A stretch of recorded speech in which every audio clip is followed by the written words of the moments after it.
I could not agree more, Ashish. 5-second time penalty for being 2 minutes late. Or maybe a 2-minute time penalty. I'll take the penalty points, Lawrence. Welcome, everyone. Welcome. And look at that. I'm using the thumbnail as the intro thing. Piece to camera. Welcome, everyone. Steve, Sorgon, Charmander, Dominic, Ada, Ashish, Fubble. Welcome, everyone. Back again. Second time today.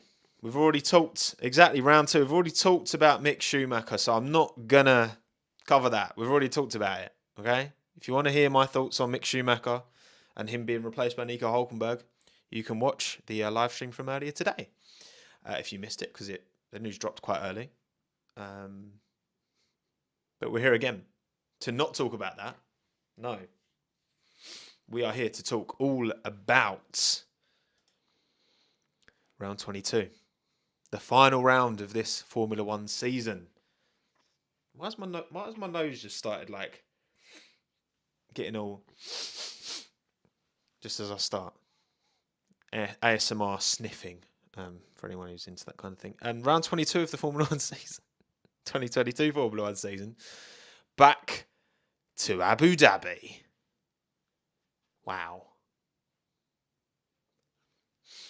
Back again.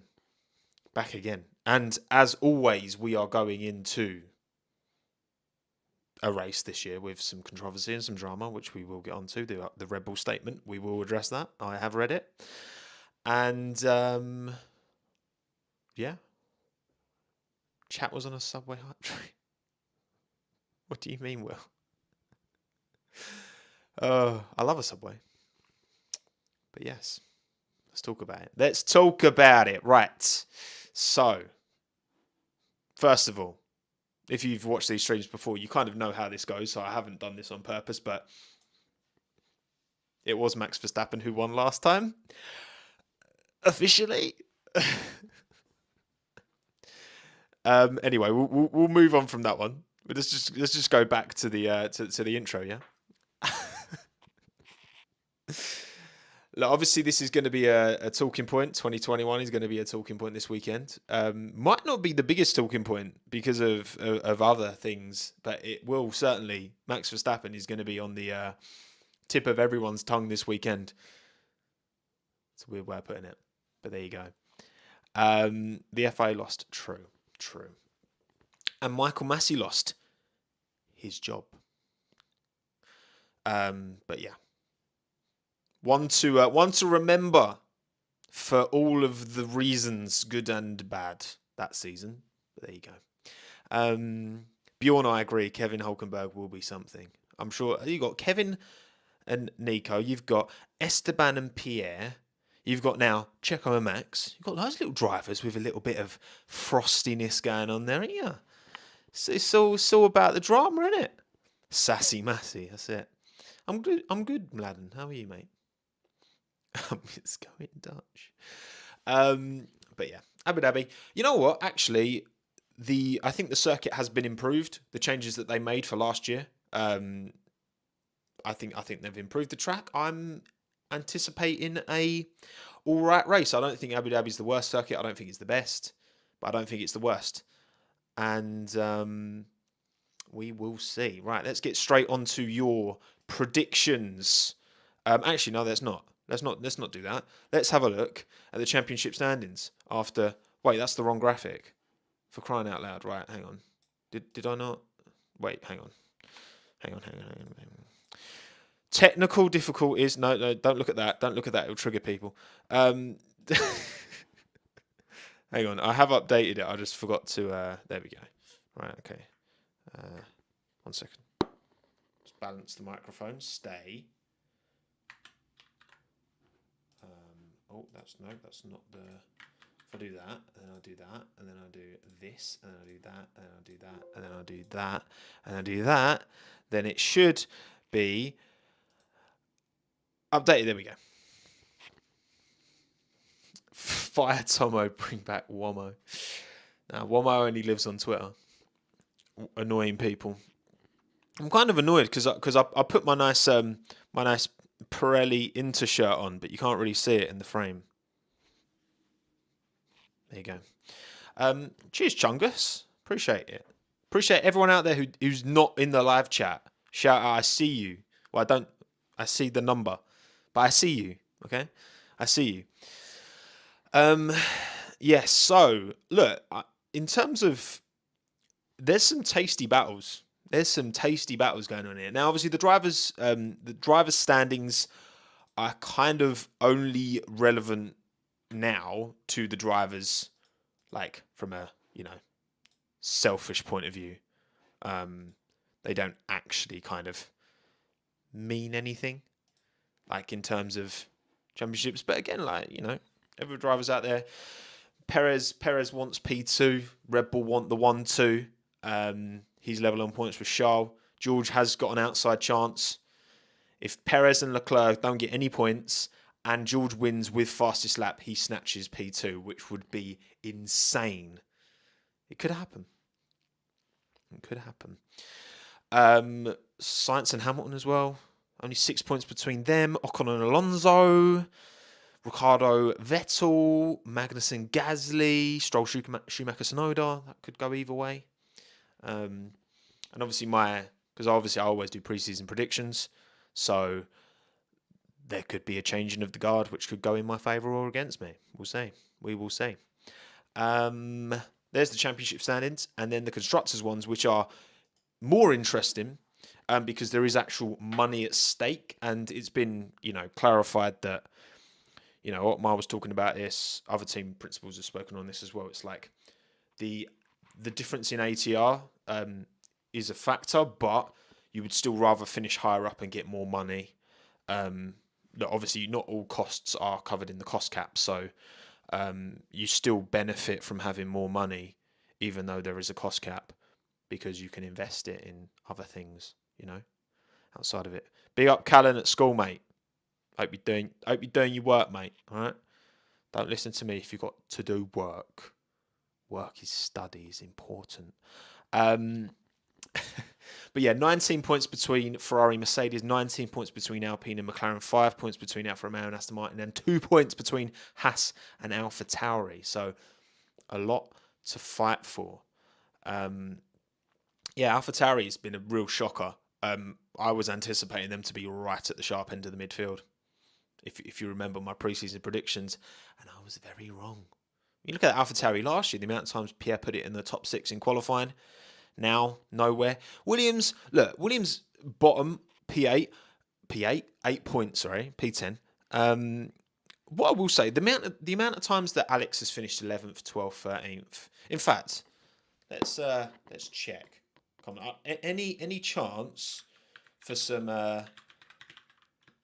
Alex Albon copium, and I'm there. You know what I'm saying? Let's have a look. How many times has Alex finished 11th or 12th? Let's say 11th, or not even 13th, 11th or 12th. So Alex has finished right. So 1, 2, 3, 4, 5 times. Once 11th, and then 4 times he's finished 12th. Which, I mean, look, when you put yourself in that position, there's always a chance with DNFs in front to kind of help you out. The thing is as well, though, obviously it's the quality of the points. It's the quality of the point scoring position. So like Pierre Gasly got a P5 in Baku, big points for AlphaTauri. Kev got P5, first race of the season as well. Mick got a P6 in Austria. So, those point scoring positions are so much more, like a P10 is 1 point. It gets... you want to be finishing and even like P9 is a bit of it because you're only getting 2. It's like P8 and higher, that's where you really start to rack the points up because then they jump 2 points between, Do I look like Liam Payne? Listen, Liam Payne looks like me. Get it right. Right, yeah, championship standings. So yeah, it's looking a bit tasty. What do we think? Who's going to come out on top? What are we saying for Ferrari, Mercedes? I still think think 19 points is a lot of points. I still think Ferrari are going to finish ahead. Thank you, no. That's the exact look I was going for. I think Ferrari. I wouldn't be surprised if Mercedes outscore Ferrari, but by 19 points is a lot. That's a lot of points. And for the same reason, Alpine, I don't see Alpine getting outscored by 19 points relative to McLaren. I don't see McLaren having that strong of a weekend.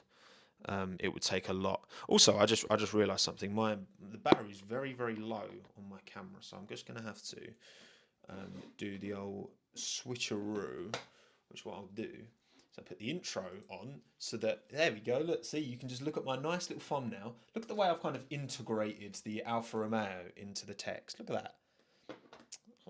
I really like the aesthetic of this thumbnail. I was quite happy with this one. I'll give this thumbnail a 10 out of 10 if I do say so myself.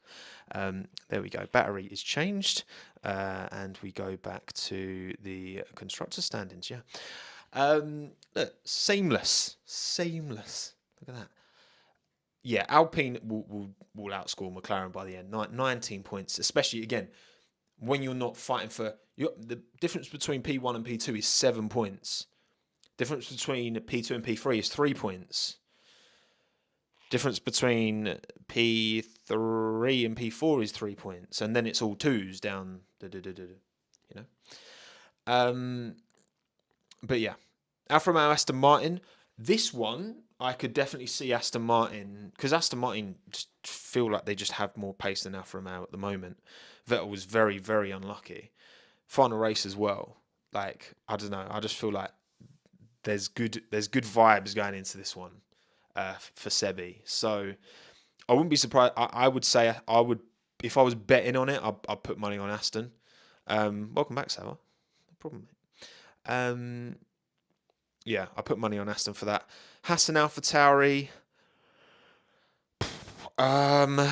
Probably. I think the fact that Haas have got 2 points advantage is probably going to be the key factor. That 1 point for Kev that he got in the sprint last week could actually end up being huge, you know? Yeah, both out the points. Lawrence, I feel like I probably agree with that. But yeah, Aston Martin have come on leaps and bounds, which has been good to see because the trajectory is positive. And look, we just want to look at the gap between Alpine and Mercedes points-wise. Like, that is... We need that to be brought closer, you know what I mean? It'll be interesting to reflect this time next year when we're at the end of the 2023 season and see if there is that real defined kind of top three, then the kind of top of the midfield, and then kind of the rest. Because to be fair, I would lump Williams in with Alfa. Like, Williams, in the hands of Alex, has been quicker than Alfa Romeo at certain tracks at certain points of this season. You know what I mean? And the Alpine and McLaren have been quicker than each other at different points, and quicker than Mercedes at some points as well. But yeah, interesting. How's my F1 fantasy looking? Oh my goodness, I haven't looked at that since like third race of the year. I forgot my login details, so I couldn't check it. But yeah, no, it'd be interesting to see this, like you say, Michael, this new Abu Dhabi layout with the new cars as well, with the new ground effect cars. That's the thing. These changes are always going to be implemented for the long term. We knew these cars were going ground effect when they brought the changes in. So yeah, it'll be interesting to see. I just noticed as well, Lance Stroll has 1, 2, 3, 4, 5, 6 P10s. Lance Stroll has 6 P10s. That's actually pretty annoying for him. This is only 1 point for each one. Right. Yeah, they're the constructors. Boom. Lovely. Done. Right. Predictions. Time for your predictions. Again, I put the poll out yesterday. Not even last night, actually. Yesterday afternoon. On Twitter, on YouTube community. So make sure you're subscribed to the channel so you can see my YouTube community posts. I'll try and post on YouTube community as much as I can. In fact, I posted a question earlier today that's related to a video that I think I'm going to chuck together after this and get out quite pronto, actually, maybe tomorrow. I just fancied doing a video, and I was like, oh yeah, I was super motivated. So yeah, I'm not giving my opinion on your crack, Nikhil. Mike crack, sorry. Easy mistake to make. It's not to do with Red Bull statement though, but we will talk about that in this stream. Predictions time. Look, no big surprises. Sebastian Vettel, driver of the weekend, 42% of the vote. We would love to see his final ever race in Formula One. Probably. He might return, maybe. I doubt it. I very much doubt it. If you've watched his Beyond the Grid podcast, very interesting. Always good to hear Seb's sitting down and chatting, and really some really interesting things actually, talking about how, like, even after all this time, he still doesn't really feel like he has a relationship in any way kind of off track with Alonso, which is pretty mad. It's like you've been co-workers essentially for so long and never really built that relationship. But I guess the work environment isn't necessarily conducive of friendships. But that's a really, really good podcast, so give that a listen. Hamilton 20% of the vote, Perez 8%. Team of the weekend, everyone's drunk the Mercedes Kool-Aid. So everyone's feeling that, 50% of the vote. Red Bull 16, Aston Martin 8. Race winner, Lewis Hamilton, 41% of the vote. Ahead of Max Verstappen and Sergio Perez. Do I think Mercedes will have the pace in Abu Dhabi? I mean, they look very good in Brazil. How similar is Abu Dhabi to Brazil track characteristic wise? Obviously, there's no. You've still got a degree of altitude at Sao Paulo, not to the same extent as Mexico, but there's still altitude. It's still a factor. It's still about as high as Austria is. Red Bull typically never struggle at Austria. Yeah, I mean, I still think it's going to be a Max Red Bull win. It's hard to look past that, but maybe, I don't know. There's a lot going on at the minute. How much of that is maybe affecting certain drivers, Max Verstappen included? I don't know. There's a lot of scrutiny going on at the minute. What the hell was that over my microphone? There we go. Temperature playing it against Mercedes, yeah, perhaps. Obviously, it's the climate in the UAE obviously is warm and a bit humid, but it is a night race as well. So I don't know. Hard to say, because the straight lines. I mean, you got to remember, Interlagos has a very long. I mean, I know it's curved, but it is a straight. He's got kind of two fairly significant straights, and George did get the job done eventually on Max in the sprint. So, but yeah, do I think Mick's getting a reserve driver role with a team? I mean, Daniel Ricciardo might be like, no. He's like, I've got Mercedes all lined up, and then Mick comes in out of nowhere, and like, boom. I'll take that. Daniel Ricciardo got struggle of the weekend, but as you can see from the percentages, it was quite a broad spread. Verstappen got 12%, Latifi 15%. So apparently Rick has a Red Bull reserve. You said reverse, and so then I had reverse in my head, and then I couldn't say reserve. It was Mercedes and Red Bull. They're both being discussed, aren't they? He's obviously had chats with both teams. I don't know. We'll see. I mean, like, whatever keeps him in the paddock knocking about, I'll be happy with that, to be honest. But yeah, I think that's it. In terms of mine, I mean, yeah, look, obviously, drive the weekend.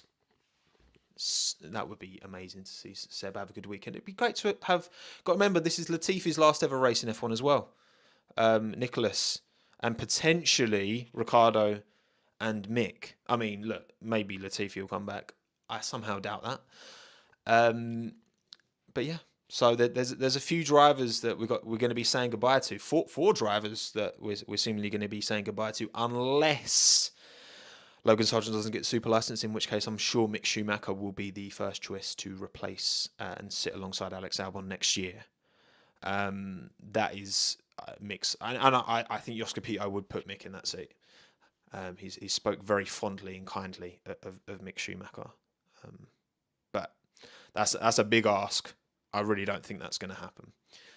So yeah, there you go. Right, predictions done. Boom. Okay.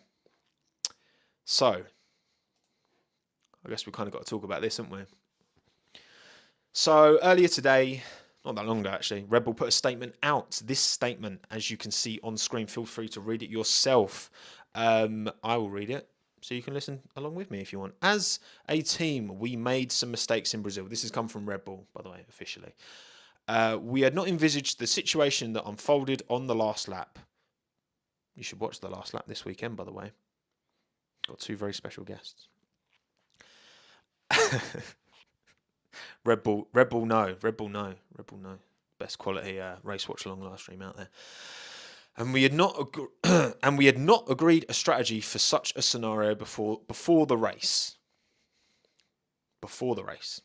Regretfully, Max was only informed at the final corner of the request to give up position without all the necessary information being relayed. This put Max, who has always been an open and fair team player, in a compromising situation with little time to react, which was not our intention. Following the race, Max spoke openly and honestly, allowing for both drivers to resolve any outstanding issues or concerns. The team accepted Max's reasoning. The conversation was a personal matter, which will remain private between the team, and no further comment will be made. Hang on. Actually, no. I kind of bottled that. I was going to do something clever. Actually, I'll just read the rest of it. The events that followed from a social media point of view are completely unacceptable. The abusive online behaviour towards Max Checo, the team and their respective families is shocking and saddening, and unfortunately is something that we are, as a sport, having to address with depressing regularity. There is no place for it in racing or society as a whole, and we need to do better. At the end of the day, this is a sport. We are here to race. Death threats, hate mail, vitriol towards the extended family members is deplorable. We value inclusion and want a safe space for everyone to work in and enjoy our sport. The abuse needs to stop. Right, okay, so... hang on. Let me just... right, so... Oh, that's... No, not that. Do this. Oh, no, I've done it wrong. Okay, hang on. I'm going to do this properly. So, first and foremost, let's just...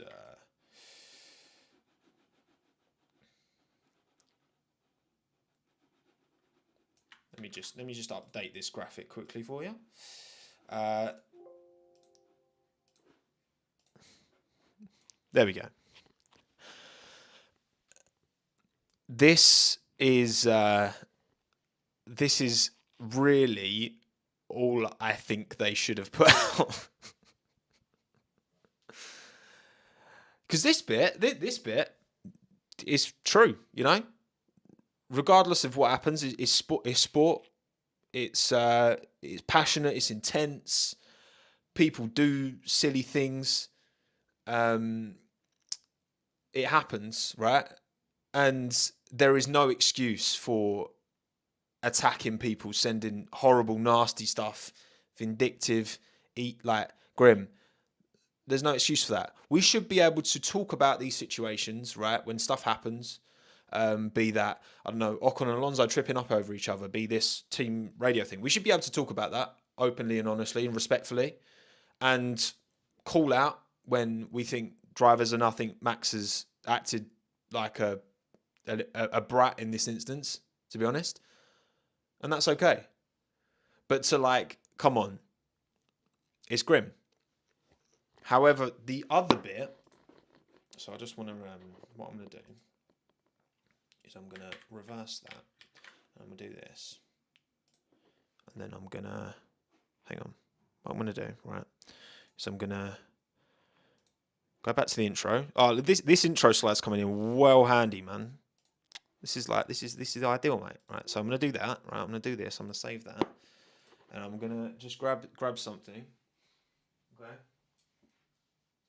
Oh, actually, no. I've got something even better. Give me a sec.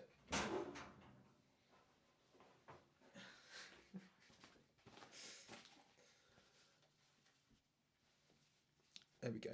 Perfect. Right. Are we ready? Are we ready? I don't think you're ready.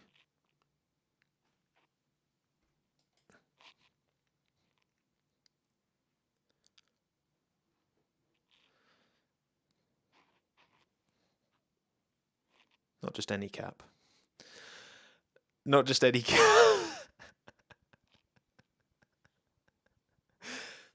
You know what? Like, honestly, no word of a lie, right?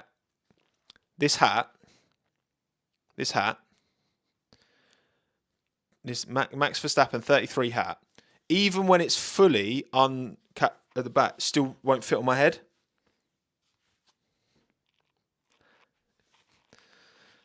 Even it's fully, it won't fit on my head.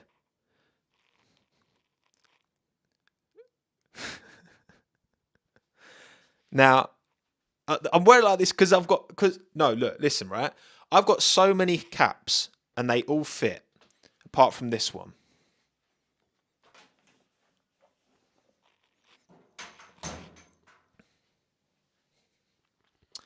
But anyway, yeah, my brain's too big. That's definitely what I've been telling myself my whole life. I've definitely always been telling myself that my entire life, that my brain's too big. Every time I go karting, every time I buy a cap that's not an adjustable one, every time I'm just like, it's just because my brain's too big, you know. But yeah, this is the full statement. Right.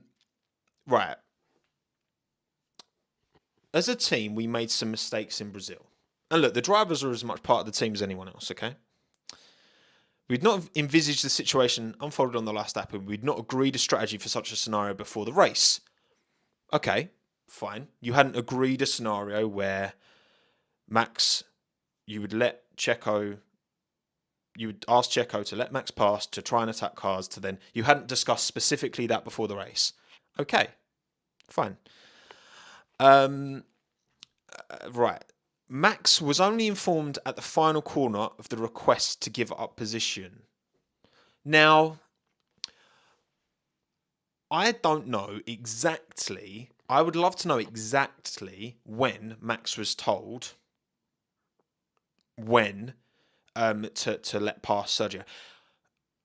I believe it was in the middle of the final lap, because so I've seen, the problem is, right, I've seen that radio of GP telling Max to let Sergio pass after turn 12 if you haven't got past Fernando.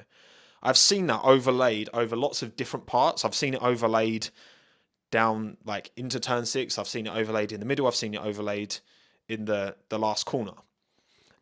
However, this is a log. This I got from Race Fans, and it's a log of the chat in the final lap, right? And Max asks on the final lap, how many laps to go? And then GP says, this is the final lap, Max. And immediately then says, Max, if we don't pass Fernando on the exit of 12, can we let Checo through, please? Let Checo back through.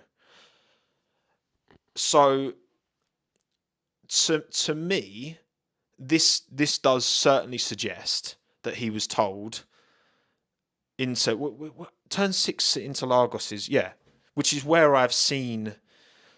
If I had full F1 TV, which I'm not paying £20 a month for full F1 TV when I can't even watch the races through it because I'm in the UK, I'm not paying for that to like find out. But yeah, sorry, I do mean the last lap. Thank you, Jamie. Yeah, it seems to suggest he was told in turn 6, right?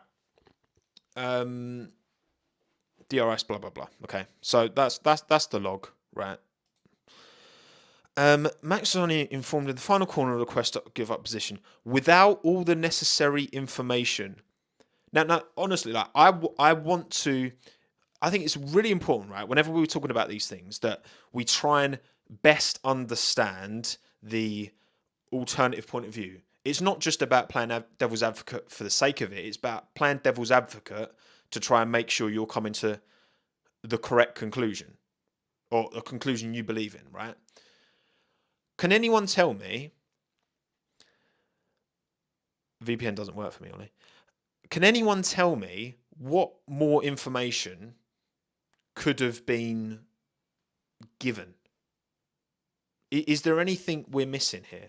Without all the necessary information, what additional information? Because when Checo let Max pass on lap, I think it was 67, he was told, let Max pass to try and get points off of Leclerc. We'll swap you back, right?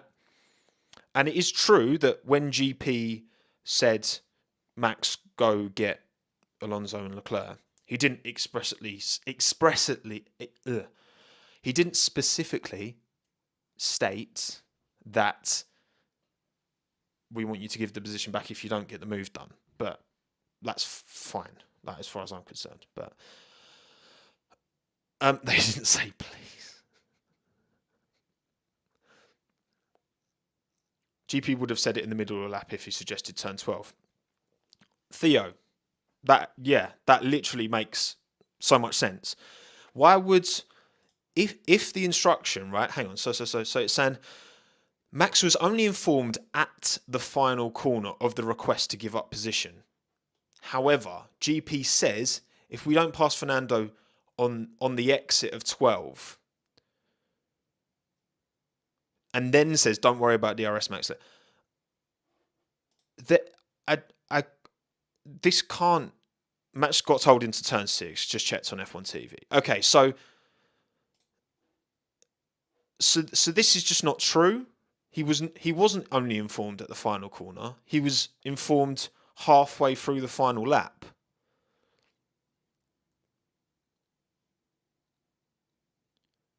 Now, Checo finished 4 seconds behind Max. And if Max had gone down the straight, he knows he's not close enough to Alonso to get the move done. Like, if going through turn 12, he was close enough to the back of Alonso that he felt he could get the move done, I would understand it. But he wasn't close enough to come anywhere near to out dragging Fernando on the final straight. So he could have quite easily just coasted down the final straight to let Checo pass at the end. Last lap, yes, Jamie, sorry. So yeah, I mean, from everything I can see, this appears to be untrue. Okay, this put Max, who has always been an open and fair team player,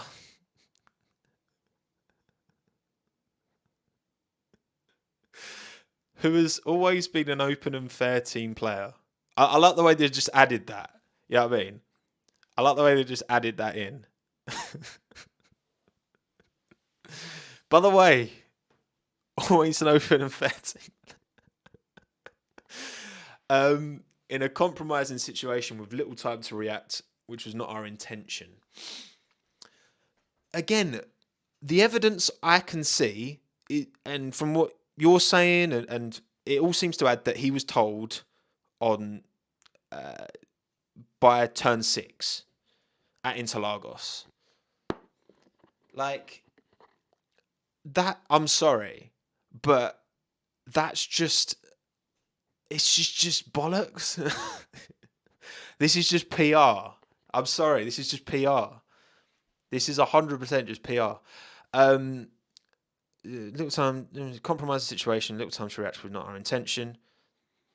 I mean, yeah, look, yeah, sure, GP could have, when Max, when he said, go overtake, like, he could have said at the start, oh yeah, and give Checo the position back at the end. But by what Max was saying at the end, even if GP had said, when they switched positions, said, oh, and also, if you don't get the move done on Alonso or Leclerc, we'll swap you back. Even if GP had said that to Max, based off what Max himself said at the end, that wouldn't have made a difference, would it? Because Max was like, don't tell me to do this again. Like, we've talked about this, blah, blah, blah. So,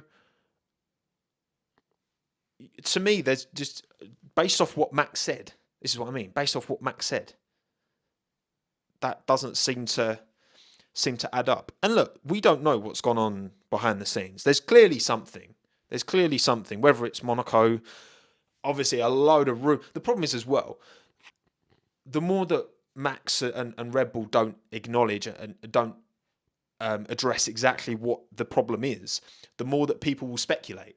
So the more you get these mad rumours knocking about, which I've seen some hilarious ones, which I'm like, I'm sorry, that can't be true.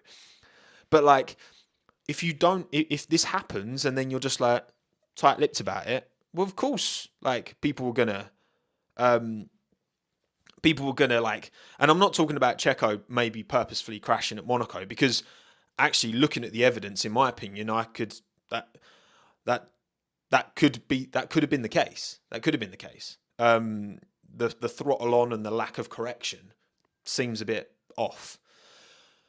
But regardless, it's like if you don't address it, and this is the problem as well, because if Checo has purposefully, could the FIA like go back and retroactively, whatever the word is, punish Checo if they deem that, if he's like, maybe it's very difficult to prove. How do you prove, Rosberg at Monaco and Schumacher at Monaco? Like, how do you prove these things? And I know, like, when Charles crashed, like, there's no doubt he was pushing. He crashed because he was pushing, not because, oh, it worked out for him. Yes, it worked out for him in the end. Correlation doesn't always equal causation. But I'm just saying that there is a chance he did it on purpose, for sure. There's definitely a chance. But, again, like, the more you don't, it's just opened up this can of worms, the fact that we're talking about it now. You know what I mean? But it does address, like, literally, I was, it's mad actually. I didn't realise. So when I was on Any Driven Monday, right, on Monday, funnily enough, and had Jensen Button on, and I asked Jensen, I was like, because he was like, oh, it's very weird about all these team orders, and I was like, is it weird because it never used to happen back in your era? And he was saying like, in his whole career, he was only asked once to like give up position or like do some kind of, once in his whole career in F1. He was only ever asked that once. Whereas now you've got drivers crying for like Charles Leclerc. Charles it was funny, man. I just thought it was funny. He was like, please let me pass, please. Please.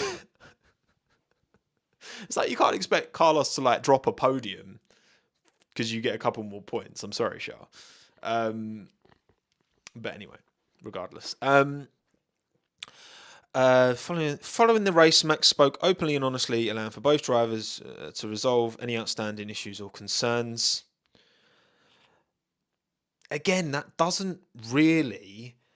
I don't believe this. I don't believe this to be true, based off everything that Max said in that moment, everything Checo said after that moment as well.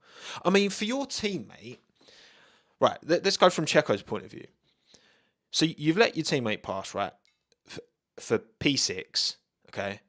And there's still another race to go, and it's a 2-point offset, and your teammate doesn't let you back through, all right? That's like, again, it's a dick move, right? There's no doubt. And I don't, like, there's plenty, this isn't like I've spoke to a lot of Max fans. I've heard a lot of Max fans who are very disappointed in him and very let down, right? For Checo to say what he said, for Checo to say like this, well, this says everything this shows who this guy really is. Well, I'm paraphrasing, whatever he said. Those are like strong words. That's not like, oh, Max, you dick.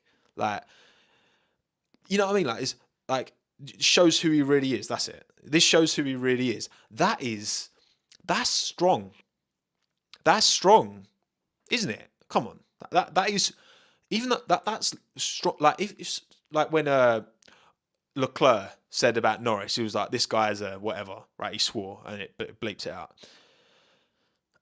That's like, come on, it's racing. Like, yeah, these things happen. To say that, like, after you've done your, because I think Checo said that after he'd done the cool down lap as well. I don't know, but yeah, man, that's strong words, which is mad. Again, how this relationship appears to have deteriorated. When you got both drivers using such strong words, and then also you've got like, oh, was it dick? Oh, that's what he said. No, that's nothing. That's nothing. I call my mates dicks all the time. yeah, and then obviously you've got all the, well, again, we've seen which they look legit in terms of like Max's mum weighing in, and there's just like, oh man, it's crazy. It's like, how has this situation gone from Checo's a legend last year, and seemingly after just one Monaco where Checo didn't even do it for pole, if he did do it on purpose, and it's just, I don't know, man. It's mad.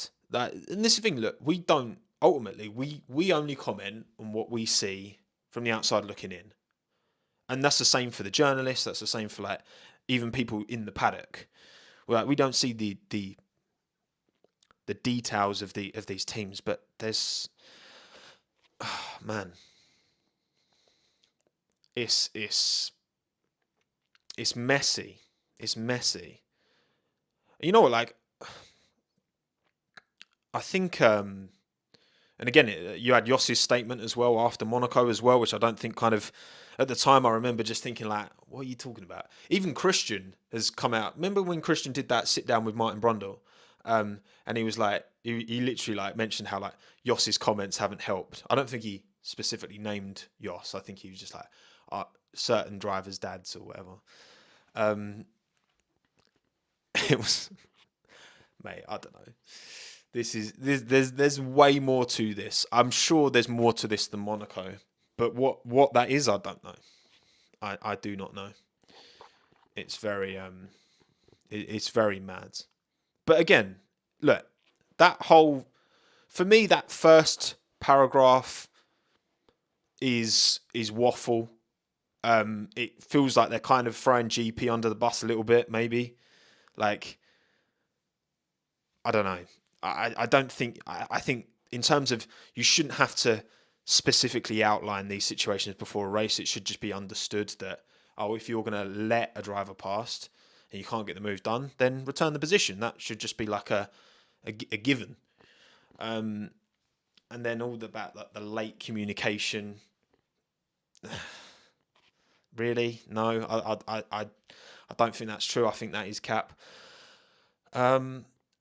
Second paragraph, completely fine. Again, we should be able to talk about these things without people resorting to sending nastiness, right? Like, otherwise we just can't talk about anything without, you get a small minority, a vocal, loud minority of scumbags who just push it too far. And it's like, it's not difficult to not like attack people. Like, we can talk about this. We can critique sport. You know what I mean? But it's grim. But yeah, I don't know. What is too far? Well, too far is directly sending nastiness, death threats, grim, horrible stuff to people. Like, even, I mean, people like, they go on someone's Instagram and just like spam clown emojis. I'm like, just what are you? What's the point? Like, what's the discourse there? Like, I always try, and whenever I'm putting like an opinion out there to the world or whatever, like whether it's on Twitter or on here, like, I want to have some kind of discussion, and I want to put my thoughts out there, see what people think, comments, live chat, whatever. And it's just like, you just don't need to be like, what's the point? You know what I mean? What's the point in just spamming nastiness on like going on someone's Instagram? It's the same with like Ted when that was all kicking off. It was the same with Lewis after Silverstone last year. Like, what are people trying to achieve? Like, I can't even begin to imagine. Like, when Lewis like not took Albon out in Austria last in 2020. Like, I can't even fathom having like gone to Lewis's Instagram to like send him nastiness or put some nastiness in his comments. Like, imagine, like, well, I mean, maybe Elon will tank Twitter anyway. Maybe Elon will do that himself. But yeah, look, it's nuance and reasonable discussion. That's the thing. A lot of people aren't interested in trying to, and this is what I mean. Like, I know I feel a responsibility, but no, actually, no. Part of it, right, is for me. It's way more like interesting, and way part of the reason I like talking about sport is I like to try and find. I like the challenge almost of trying to get to to get everything, understand both sides as much as possible, and get to something where I can really have a firm position on. Like that's part of what, like that's where when I look back at Brazil with Albon and Hamilton, like at the time I was pissed because that was my guy's chance for his first podium. Looking back, I'm like, oh yeah, Alex did leave door open, and like even Alex reflects on that in that way, and it's just like I don't know, it's the short form, particularly of Twitter. But yeah, it's just people take it too far, and people taking this too far. I've seen some like very, which is easy to kind of write it off as just people being passionate because yeah, Max isn't very popular at the moment. Right now on this day, given what's happened, given we're going into Abu Dhabi from last year as well, he's not a very popular person right now, right? With Perez fans, with Hamilton fans, with a lot of his own fans. And in a sporting context, that's okay. You get times where you're the hero, get times where you're the villain. But come on, it's not like it's not it's common sense what's right and what's wrong as far as I'm concerned. Like going on to it's just yeah. I could talk about this all day. You know what I mean? And also, again, there's not a. I say it's common sense, but also there is kind of a grey area, isn't there? Which is fair. There is kind of a grey area because some people be like, oh, well, just me talking about this is inviting hate, which I'm just like, well, yeah, sure, there could be some people who watch this stream and then feel emboldened to go and attack someone, which obviously I don't endorse. But it's like you can't stop those people stopping everyone else having a conversation and having discourse and keeping it as respectful as you can. But also, I do think Max has been a dick. But I think he has. You know what I mean? So it's just like, yes, it's difficult. It's difficult to try and, because I feel a responsibility myself to like not put anything out there that I don't stand by, and I don't want to come across. But also, I want to speak my mind because this is sport, and I try my best to conduct myself in a way that I can look back and be happy with. But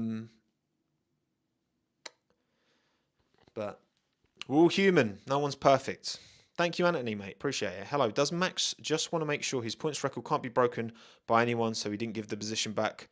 I mean, I would be doubtful, Anthony, if that was part of his thought process. Considering what he is on, that's the wrong graphic.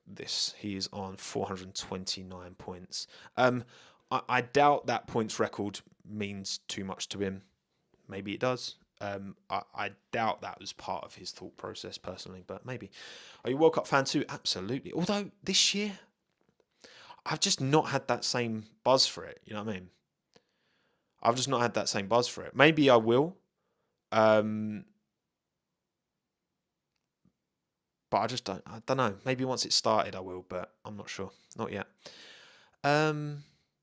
Right. Anyway, I think we're done. I think we talked all about it.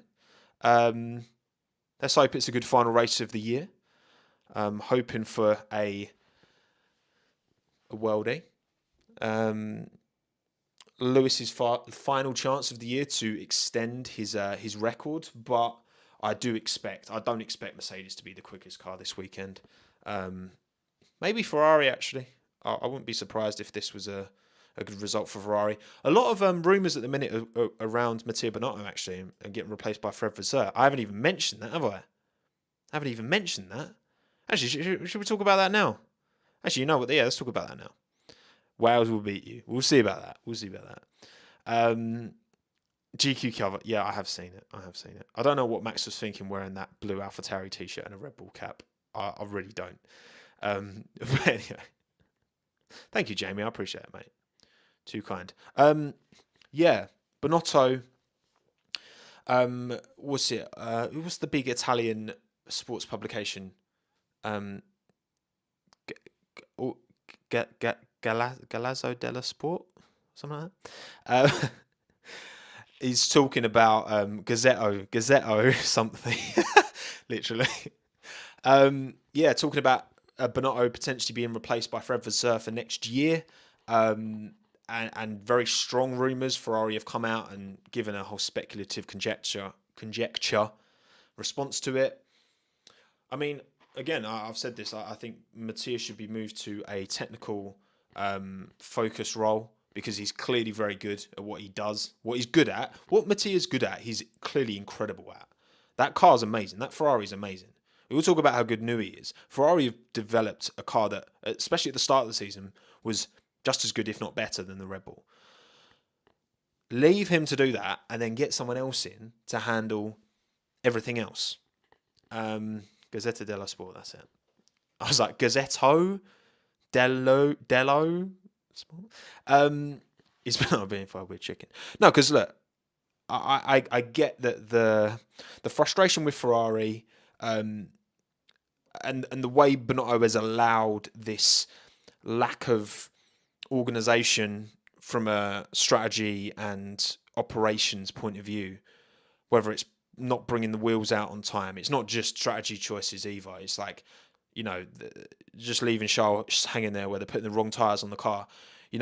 That's not strategy. That's just poor operations. At a tight ship team, that doesn't happen. And they need someone who can, a Christian Horner or a Toto Wolff wouldn't allow that to happen, or wouldn't allow that to become systemic like it has. So, Gazzetta. I thought it was Gazzetta. Yeah, I thought it was Gazzetta. So yeah, that's what I think. I think it should be moved to a more technical role. Whether Fred Vasseur is the man to do it. Obviously, he was at Renault, then went to Alfa Romeo. I don't know. Maybe, maybe not. I think they need a strong personality. A Maurizio Arrivabene type. I really like Maurizio. I thought he was good. But yeah, I don't know. We'll see. Maybe. Ferrari has said no. Media saying yes. I don't think you should lose it. No, definitely not entirely. Just move him to a different role. It's fine. Give it Allardyce. Yeah, maybe. Sean Dyche. Get Sean Dyche in. Yeah, man. The car matches his hair colour as well. Fine. Flavio, imagine. Jesus. God. That'd be a bit interesting, wouldn't it? Steiner at Ferrari. That will never happen. Wenger in. Get Arsene Wenger in. Imagine Dyche's voice down the radio. It would break the radio. Right, anyway, okay. I'm actually done now. Thank you all for coming. Appreciate you all taking the time. Lawrence, Stephen, Max, Shorty, Scott Speed, Flynn, Evo, Callum, Sam, Francesco, everyone watching who is live but doesn't get in the live chat. Everyone who's watching after the fact as well. Thank you all for coming. I will see you. I might have a video for you tomorrow. I'm going to film it after this. So we'll see. Sorry, Chris, I forgot about you, mate. Cheers, everyone. Have a good day. Stay hydrated. Be good. Be well, be happy, and enjoy the race this weekend. Final time this season. Goodbye, everyone. It's been a pleasure.